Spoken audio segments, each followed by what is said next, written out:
अस्सलाम वालेकुम दोस्तों, आज हम एक अहम वर्ड डिस्क्रिप्शन के बारे में बात कर रहे हैं।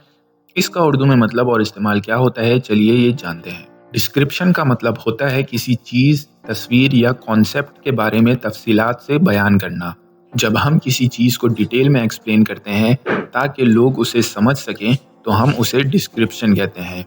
फॉर एग्ज़ाम्पल, अगर कोई शख्स एक पेंटिंग के बारे में बहुत अच्छे तरीके से तफसील से बयान करता है ताकि लोगों को उस पेंटिंग की समझ आ जाए, तो हम कह सकते हैं कि उसने डिस्क्रिप्शन दी है।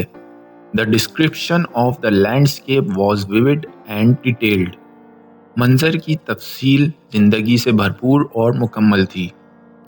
डिस्क्रिप्शन एक तरीका है जिससे हम किसी चीज़ या तस्वीर के बारे में और ज़्यादा जान सकते हैं। His description made us feel the essence of that place.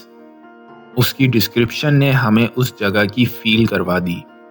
तो ये था डिस्क्रिप्शन लफ्ज़ का मतलब और उसके उर्दू में इस्तेमाल का एक छोटा सा ओवरव्यू। उम्मीद है आपको ये इन्फॉर्मेशन पसंद आई होगी। मिलते हैं अगली वीडियो में। खुदा हाफिज़।